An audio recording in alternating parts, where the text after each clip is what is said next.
La epigenética hace referencia, en un sentido amplio, al estudio de todos aquellos factores no genéticos que intervienen en la determinación de la ontogenia o desarrollo de un organismo desde que el óvulo es fertilizado hasta su senescencia, pasando por la forma adulta. El primer científico que empleó el término epigenética en su concepción actual fue el embriólogo escocés Conrad Waddington, quien planteó algo que hoy puede parecer bastante obvio, a priori, pero que no lo es. Preguntó, ¿cómo es posible que diferentes células del organismo con el mismo contenido genético sean capaces de originar formas completamente distintas, como la célula neural o una sanguínea? Propuso este investigador que habría mecanismos moleculares por encima de los genéticos y los llamó epigenéticos. La epigenética es definida actualmente como la visión del desarrollo según la cual las estructuras y funciones de un organismo surgen como resultado de la interacción compleja entre factores genéticos y no genéticos. Desde esta visión, el enfoque epigenético comienza a partir de la biología, explicando cómo los órganos se forman a partir de la nada, aparentemente. Se explica que bien existen factores genéticos, también intervienen factores que no están ligados a la genética y que nos muestran cómo el desarrollo surge de otros factores, como ya se fue expuesto. Este término se utiliza primero en la biología para explicar el desarrollo del embrión, más claramente de los órganos en el feto. Parte desde la idea de que los gametos no poseen órganos preformados, sino que estos se forman a partir de la gestación. La epigénesis considera que el embrión, se origina a partir del desarrollo de un principio amorfo, como consecuencia de los cambios que se producen con la fecundación. Esta es la base sobre la que se forma la epigenética, de la que incluso ya habla Aristóteles en La generación de los animales, donde proponía la epigénesis como un método de desarrollo de los embriones. De esta manera podemos observar que la epigénesis tiene influencia de la filosofía dialéctica sobre la medicina y embriología. Esta vertiente tiene incidencia en la actualidad y se utiliza en gran variedad de ramas, como por ejemplo la minería, la geología, etc.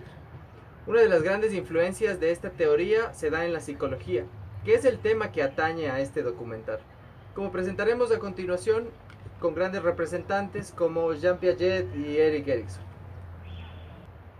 La epigenética tiene grandes implicaciones en el desarrollo humano, en general debido a que esta nueva disciplina está cambiando la concepción lineal que se tiene de la genética, al poner en evidencia cómo eventos ambientales y psicológicos regulan la actividad de nuestro genoma, sin implicar modificación en la secuencia de nuestro ADN. La epigenética participa en todos los procesos relevantes normales y patológicos, desde la diferenciación celular, el desarrollo de la tendencia a sufrir enfermedades, etc. Las actuaciones epigenéticas son desencadenadas por factores ambientales y mediadas por enzimas, el comportamiento, los estilos y las condiciones de vida del individuo. Están vinculados a la modificación epigenética. Por tanto, la casualidad lineal tradicional cede su puesto a una casualidad recíproca a los niveles de desarrollo y evolutivos.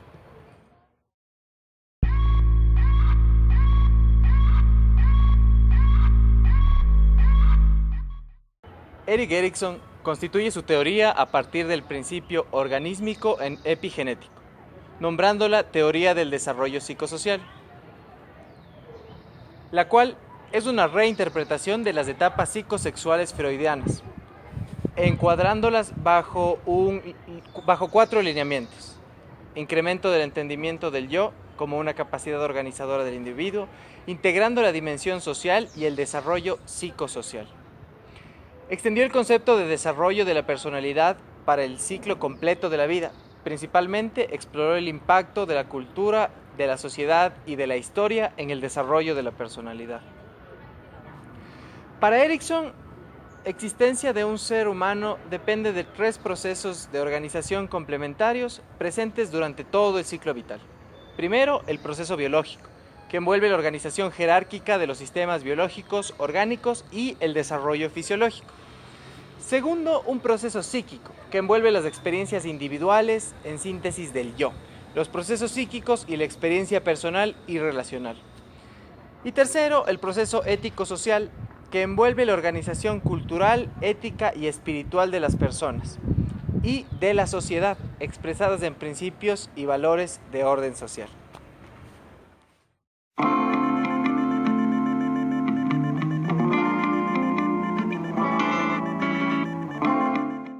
El enfoque epigenético, según Piaget, hace referencia a una perspectiva cognitiva del desarrollo humano, que se centra en los procesos de pensamiento y en la conducta.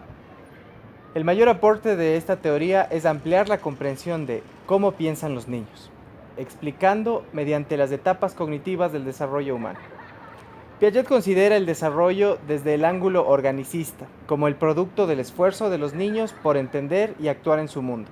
Por ejemplo, el bebé gira la cabeza hacia el pezón y succiona para alimentarse. Posteriormente, y a medida que se apropie de nueva información o modifique sus estructuras cognitivas, aprenderá a succionar una botella, vaso o pulgar. Desde esta perspectiva, desarrolla su teoría general, el desarrollo cognitivo. Piaget propuso que el desarrollo cognitivo comienza con una capacidad innata de adaptarse al ambiente y a su crecimiento por medio de la adaptación, que ocurre por tres procesos relacionados. Primero, la organización, que es la tendencia a crear categorías cognitivas, denominados esquemas, que organiza la información sobre el mundo influyendo directamente en la forma de pensar y actuar en una situación particular. A medida que se obtiene más información, sus esquemas aumentan su complejidad. En segundo punto, la adaptación es la forma en que maneja la nueva información con base en los conocimientos previos. Ocurre a través de dos procesos complementarios. Primero, la asimilación, que consiste en tomar nueva información e incorporarla a estructuras cognitivas previas, y luego un proceso de acomodación, que consiste en ajustar las estructuras cognitivas para que se acepte la nueva información. El tercer punto de la macroteoría es la equilibración y desequilibración. Cuando una persona no puede manejar una nueva experiencia en el contexto de las estructuras cognitivas previas, ocurre la desequilibración, por lo que tendrá que organizar nuevas pautas mentales y de conducta que integren la nueva experiencia para restituir el equilibrio. Es decir, esta fase es una lucha constante por alcanzar un balance estable o punto medio que no genere angustia en la persona, por medio de los procesos de asimilación y acomodación. Como lo plantea Papalia y sus colaboradores, a lo largo de la vida, la búsqueda de equilibración es el motor de crecimiento cognitivo. Piaget propuso 4 etapas o estadios universales y cualitativamente diferentes del desarrollo cognitivo. La primera etapa es la sensoriomotor, seguida por el estadio preoperatorio, luego las operaciones concretas y finalmente las operaciones formales, aproximadamente entre los 0 y 12 años. El desarrollo humano cognitivo va desde la infancia a la adolescencia, en la que las operaciones mentales evolucionan del aprendizaje basado en actividades. Las actividades sensoriales y motrices simples, hasta un pensamiento lógico abstracto. En cada etapa surge un desequilibrio, por lo que la persona debe aprender a pensar de otra manera o a modificar su estructura mental para superarlo. Esta teoría demostró que la mente de los niños era diferente a la de un adulto. Aportó puntos de vista de referencia aproximados sobre lo que cabe esperar de los niños a diferentes edades. Ha servido a los educadores para diseñar currículos apropiados a los niveles de desarrollo de cada niño. En contraposición, es criticado por haber subestimado las capacidades de los niños. Manifiestan que el desarrollo cognitivo es más gradual y continuo. El pensamiento no es una progresión universal única de las etapas que llevan al pensamiento formal, sin tener en cuenta la aparición de las capacidades maduras, como resolución de problemas, sabiduría, entre otras.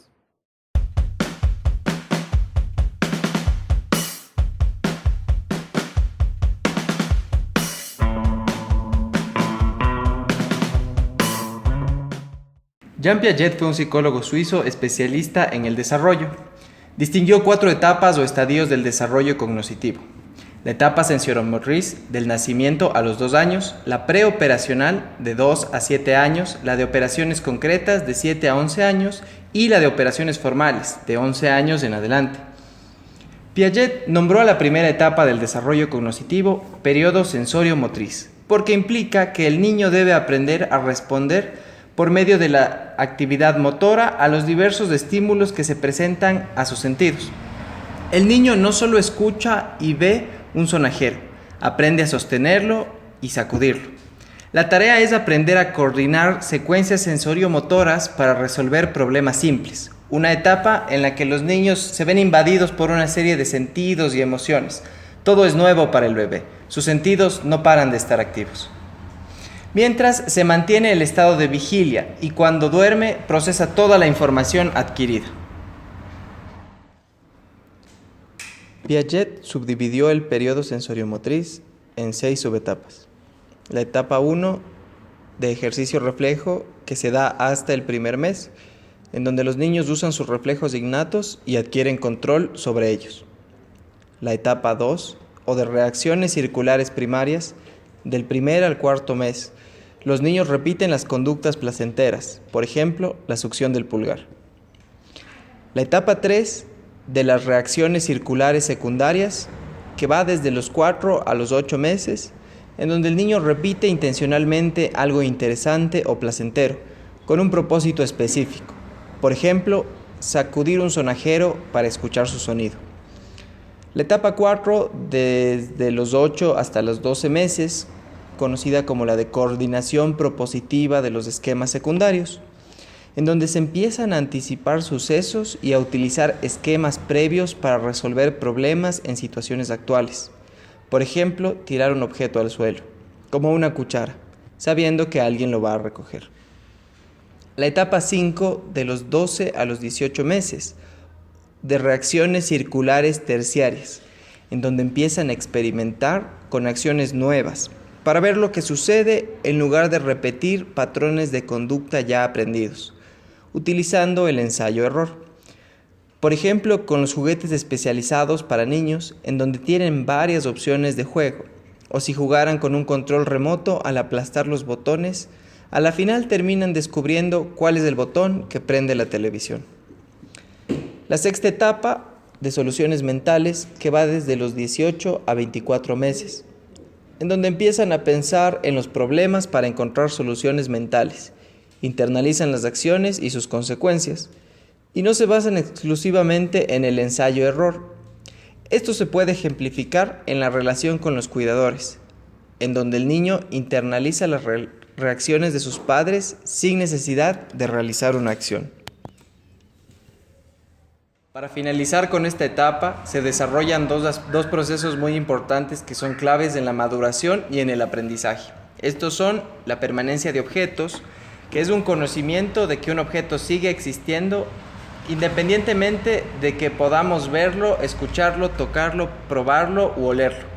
Al estar contextualizado en el enfoque epigenético, este proceso se considera un gran giro dentro de esta etapa.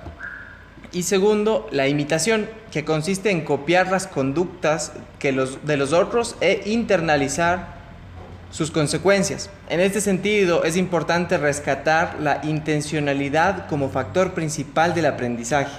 Esto sirve para reforzar cada vez más la autonomía e independencia del bebé. Para finalizar con esta etapa, cabe recalcar que los tiempos son inmediatos, pero el campo de acción se amplía todavía. No se comprende el proceso, sino que se atiende a lo que pasa al principio y al final de cada acción. Estos logros son categorías de acción.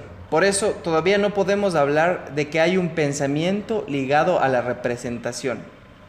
El niño no piensa, simplemente acciona, pero sí hay intencionalidad. Y al final de este periodo logra la representación tal cual es.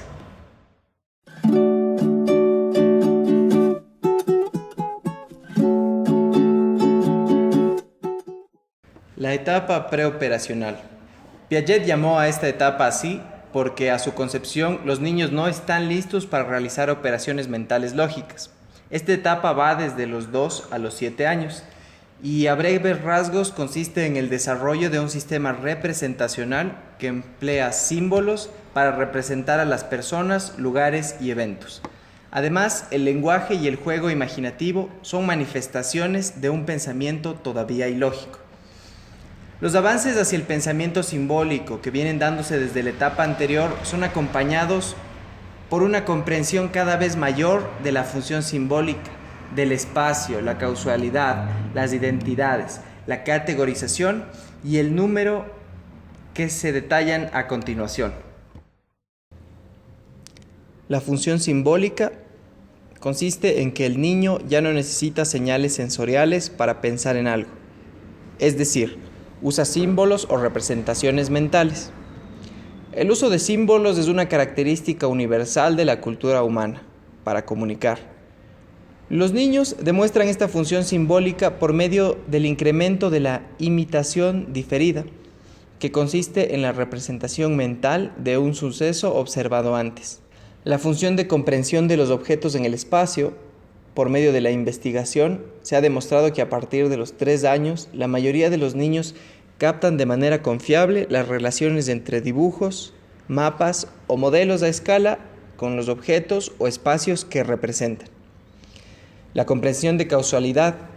Si bien Piaget afirma que en esta etapa los niños no son capaces de razonar lógicamente acerca de la causalidad, decía que razonan por transducción, que consiste en relacionar mentalmente dos sucesos, en especial sucesos cercanos en el tiempo. Luego está la comprensión de las identidades y categorización. El niño, conforme se desarrolla, incrementa sus niveles de orden y de predecibilidad. A su vez, la comprensión de las identidades, que consiste en el concepto de que la gente y muchas otras son en esencia de sí mismas, incluso si cambian de forma, tamaño o apariencia. La comprensión del número. A los 4 años, la mayoría de los niños poseen palabras para comparar cantidades. Por ejemplo, que un árbol es más grande que otro. Pueden resolver problemas numéricos sencillos de orden hasta con 9 objetos. El principio de cardinalidad, o la capacidad de contar y decir la cantidad total al final, de 6 dígitos, se adquiere a los 3,5 años o más. Piaget considera aspectos inmaduros del pensamiento preoperacional, que se van solventando por medio de un desarrollo exitoso, como la centralización, en donde se enfocan en un solo aspecto de la situación e ignoran otros, la irreversibilidad, en donde no pueden entender algunas operaciones o acciones que pueden revertirse para establecer la situación original, en la concentración en los estados más que en las transformaciones, en un razonamiento transductivo, ya que no usan el razonamiento deductivo o inductivo, saltan de un detalle a otro y ven causalidad donde no existe. El egocentrismo, en donde las demás personas piensan, perciben y sienten igual que ellos, y el animismo, en donde atribuyen vida a objetos inanimados, incapacidad para distinguir apariencia de la realidad y confunden lo que es realidad con la apariencia externa.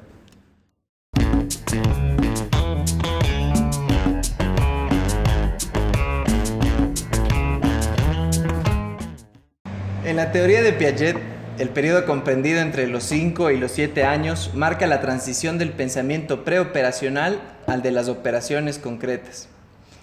El pensamiento es menos intuitivo y egocéntrico y se vuelve más lógico. Hacia el final de la etapa preoperacional, en términos de Piaget, las cualidades rígidas, estáticas e irreversibles del pensamiento infantil comienzan a disolverse. El pensamiento empieza a ser reversible, flexible y mucho más complejo. Ahora el niño percibe más de un aspecto de un objeto y puede servirse de la lógica para conciliar las diferencias. Puede evaluar las relaciones causales, si tiene frente a sí el objeto o situación concreta, y si puede ver los cambios a medida que ocurre. Cuando una pieza de arcilla parece una salchicha, ya no le parece incongruente que antes fuera una bola o que pueda dársele una nueva forma. De cubo, por ejemplo. La incipiente capacidad mental de trascender la situación o el estado inmediato sienta las bases del razonamiento sistemático. en la etapa de las operaciones concretas y más tarde en la de las operaciones formales. En la etapa de las operaciones concretas, los niños saben que es posible medir las diferencias de objetos similares. A diferencia de los niños preoperacionales, los operacionales también formulan hipótesis sobre el mundo que los rodea, reflexionan y prevén lo que sucederá, hacen conjeturas acerca de las cosas y luego ponen a prueba sus corazonadas. Por ejemplo, pueden estimar cuántos suplidos dar a un globo para que reviente, y seguirán haciéndolo hasta alcanzar la marca. Sin embargo, esta capacidad se limita a objetos y relaciones sociales, que ven o que imaginan de un modo concreto. No formularán teorías al respecto de conceptos, relaciones ni pensamientos abstractos mientras no lleguen a las etapas de las operaciones formales, hacia los 11 o 12 años de edad.